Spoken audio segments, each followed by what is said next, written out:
10 men on the pitch, a goal that looked destined to count suddenly ruled out, and an entire nation that has refused to stop talking about it since the final whistle. Robbery. That is the word Argentina has been repeating for 4 straight days. And for 4 days, FIFA gave them absolutely nothing in return. No official statement, no press conference, no explanation, nothing. Just complete silence. While millions of people believed they had watched their World Cup disappear in front of their eyes on live television until now.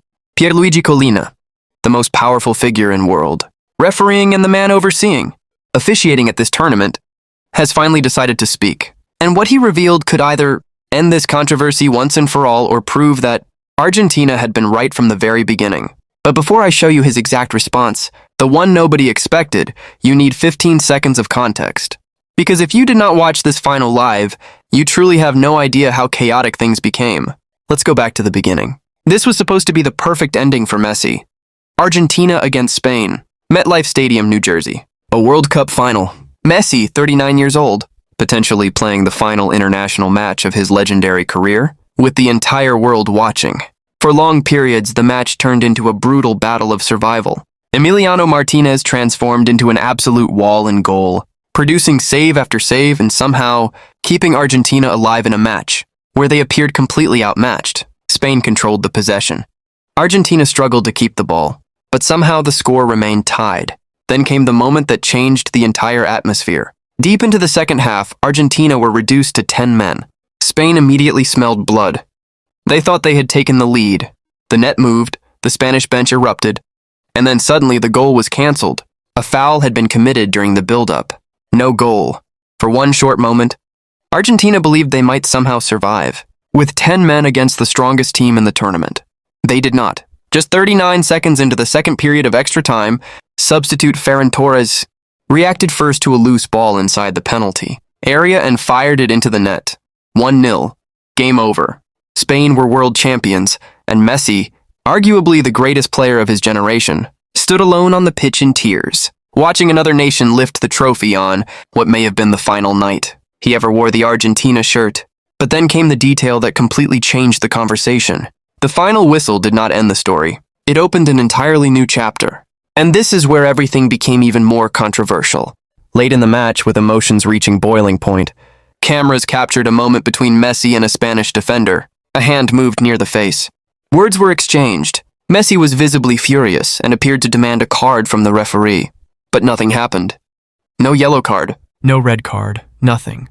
The match simply continued as if the incident had never taken place. The Argentine bench exploded. The commentators went silent for a moment before completely losing control. Now combine that with the disallowed goal, the red card, and Emiliano Martinez making 11 saves just to keep Argentina within touching distance. It is almost impossible to imagine a more explosive combination of controversy. Within 1 hour of the final whistle, the hashtag Justice for Argentina was trending across the world. The internet was suddenly filled with petitions demanding that the match be replayed. By the next morning, some of those petitions had already gathered hundreds of thousands of signatures. And FIFA? Nothing. 4 complete days of silence, no statement, no clarification, no explanation. Just an entire country shouting into the darkness, convinced that its World Cup had been taken away on football's biggest stage. Former players and television analysts appeared on air and described the entire situation as a disgrace. Even supporters with no connection to Argentina joined the argument, because a decision in a World Cup final does not simply decide one game. It can determine how an entire tournament is remembered for generations. And those 4 days of silence are exactly why what happened next became so important. First, you need to understand the man who finally spoke. Pierluigi Collina is not just another FIFA official. As chairman of FIFA's Referees Committee, he is one of the highest authorities in world football officiating. When Collina speaks, referees everywhere listen. And he does not casually comment on a World Cup final. So when he finally addressed the Argentina-Spain match, the entire football world stopped to hear what he had to say. The first major revelation was that every decision from the final had already entered the official review process, not because of the public outrage, not because of the petitions. Collina explained that every major decision, every foul, every card, and every VAR intervention is examined through the same fixed protocol used throughout the tournament, with no special treatment and no exceptions. Then came the moment everyone had been waiting for. Collina directly addressed the incident involving Messi.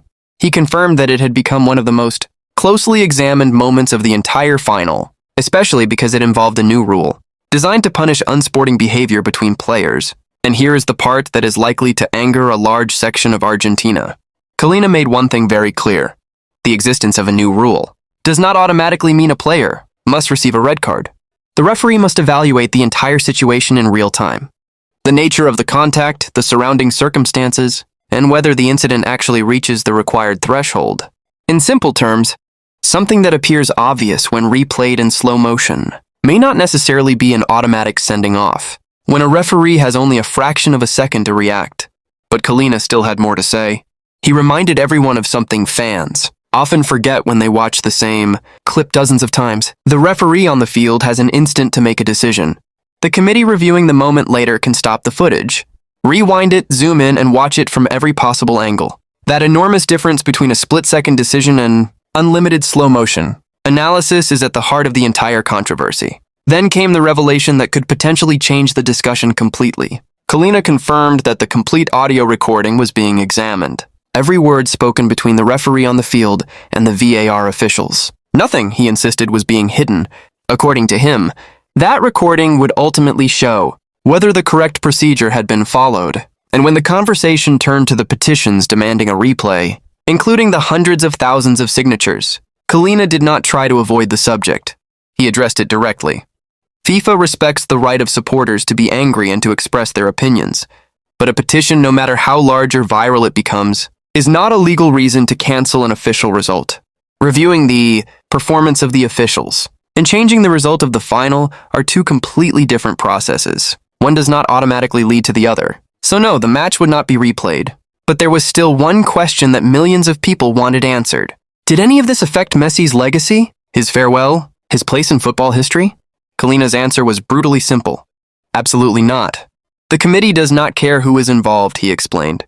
Whether the player is Messi or someone nobody knows, the only issue is whether the laws of the game were applied correctly. Fame has no role in refereeing decisions. To finish, Collina revealed that the committee was preparing a complete technical report on the final. Every controversial refereeing decision and every VAR intervention would be examined, evaluated, and archived for future referee training. Finals receive more attention than any other matches, Collina explained, because everything that happens in them creates enormous debate. And based on the last 4 days, that debate has already become impossible to ignore. But while the football world remained focused on the officials, another story was quietly developing in the background. And it could hurt Argentine supporters even more than the defeat itself. 4 days after the final, Boca Juniors midfielder Leandro Paredes spoke to D Sports, and his comments suggested that this may not simply be the end of Messi's international career. It could mark the end of an entire golden generation of Argentine football. Nicolas Otamendi has already confirmed his retirement from the national team. Manager Lionel Scaloni has hinted that he could also leave, and Paredes admitted publicly that even he was unsure whether he would return. Many of us will have to think carefully about whether we will continue or not, Paredes said. It will be extremely difficult to maintain this level and keep the group performing with the same intensity and spirit. But what he said about Messi was the part that left everyone stunned. I think Messi may have already decided that the final against Spain would be his last match with the national team. Paredes was extremely careful with his words. Messi has not officially confirmed anything, but the players closest to him already believe that this could truly be the end. It is very painful because throughout the entire World Cup, we kept saying that we did not want Leo's final match to arrive, Paredes said. I hope this decision is not final. The final decision will be his alone, and whatever makes him happy will make all of us happy. Now stop and think about what that actually means. Argentina may not only be dealing with one of the most controversial World Cup final endings in recent memory, they may also be watching an entire era of Argentine football disappear at the exact same moment, without anyone even getting the chance to properly say goodbye. So this is where the situation currently stands. Collina insists that the protocol was followed, that the rules were applied correctly, and that Messi's name had absolutely nothing to do with the decisions. Argentina sees the situation very differently, and FIFA's 4 days of silence certainly did nothing to calm the anger. And somewhere in the middle of all this, Lionel Messi may have already played his final match for Argentina, without making a single official announcement. So who do you believe? Do you trust Collina's explanation? Or do you believe Argentina was genuinely the victim of an injustice on football's biggest stage? Tell us what you think in the comments. I read them all, And if you do not want to miss the moment Messi finally speaks for himself, subscribe now because this story may be far from over.